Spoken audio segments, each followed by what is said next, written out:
Women of Reddit, what myth about women is 100% untrue, and infuriates you when you hear it? This was mentioned several times in high school. Women give sex to get love and men give love to get sex, which I think is as insulting to men as it is to women. We love children and have natural knack for them.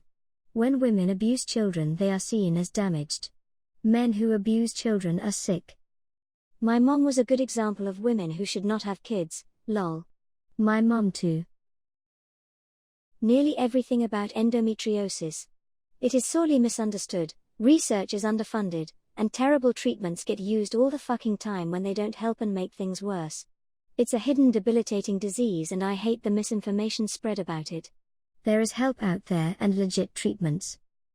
For those suffering and needing additional resources, the Facebook group Nancy's Nook Endometriosis Education is an amazing resource. Yup, my wife suffered with severe endo for most of her life. I can't count the number of nights she was a mess on the bathroom floor. Just in absolute misery.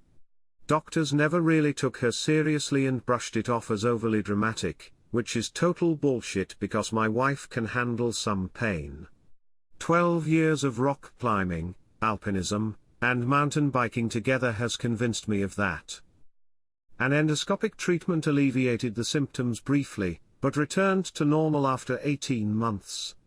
She was able to marginalize the effects somewhat with a heavy regimen of NSAIDs, but those are not great drugs to depend on heavily.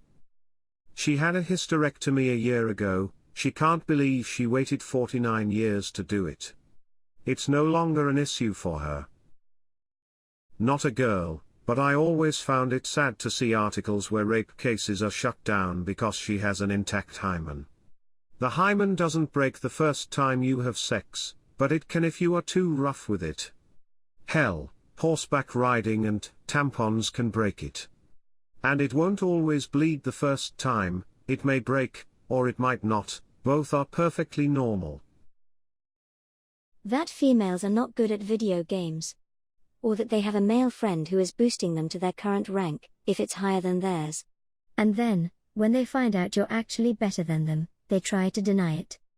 It's so annoying to go in a lobby with random people, and it's filled with guys who belittle you or talk down to you because you're a female. That because you don't like another woman, it's only because you're jealous. Listen, I can hate a woman because of something she did or said, and in no fucking way be jealous of her. She may be just dumb, and why would I be jealous of that? The women never get along with each other mindset is honestly the most infuriating stereotype I hear about women. Like really? We just all hate each other and never get along? Okay, sure.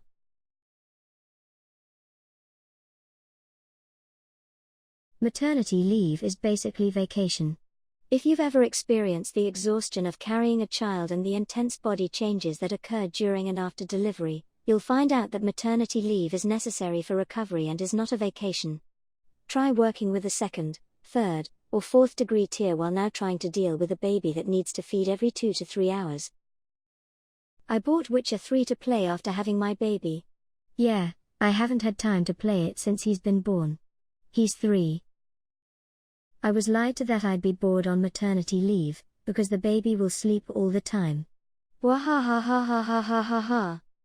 My kid was the president of the Sleep is for Losers Club. I had a small list of stuff I wanted to get done while he was sleeping. I finally got most of it done when he started school. The final thing on that list? I finished that a few months ago. Right before my son's 16th birthday. Stuff about our periods in general. Like if we're mad, it's definitely because we're on our period. We never have a legitimate reason to be upset. Also, myths like we're able to hold in our period, or we only have it for a day, or that we're impure. The impure one definitely infuriates me.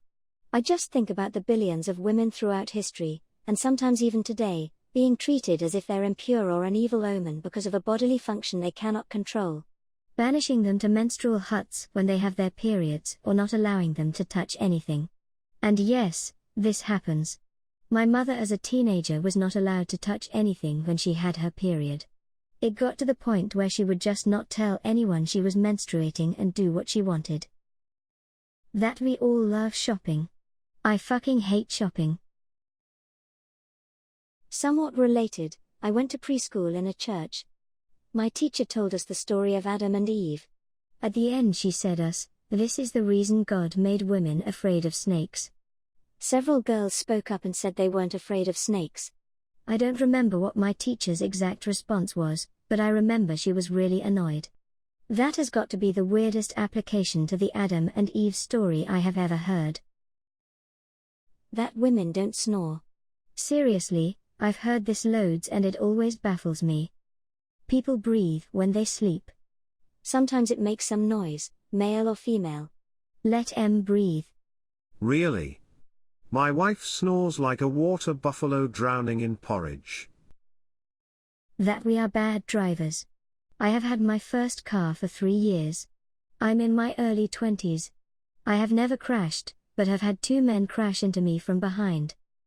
Both times I had to fight tooth and nail to the officers to believe me. Both times the blame was given to me, even when the crashes were from behind and backside, merge lane and red light. The cops' reason? Well, unfortunately, Mom, I have to put the blame on you since you are a fairly new driver. Drive safer next time. You should always keep distance while in the merge lane even if he was behind you. We pee with our vagina. I had this discussion with a woman once. She swore that it was not only true that women pee from their vagina, but that a woman couldn't pee until her hymen had been broken. She had a daughter. I know that some women believe that they pee from their vagina. Which is understandable because they didn't get proper sex education and of course, they won't stick their fingers down there while peeing to figure it out. But thinking that women can't pee if their hymen hasn't been broken? How do virgins pee, then? Did she try to break her daughter's hymen with her finger the day she was born? Edit, I said, how do virgins pee then? But I assure you that you can't tell if a woman is a virgin or not by checking their hymen. Lol. She believed it would break on its own. At least, enough to let the child urinate. It was one of those situations where presenting facts in the face of belief only strengthened commitment to error. I just gave up. The kid would be in her 20s now. I hope she made it. That the more sex you have, the looser your pussy gets. It's a multitude of muscles. I always want to ask, does your arm get droopy and loose because you've been flexing it all your life? No? Then why would you think a vagina would? So you're saying vaginas get strong and swole with more sex? That's one ripped vagina you got there, Carla. Never skip Vag Day.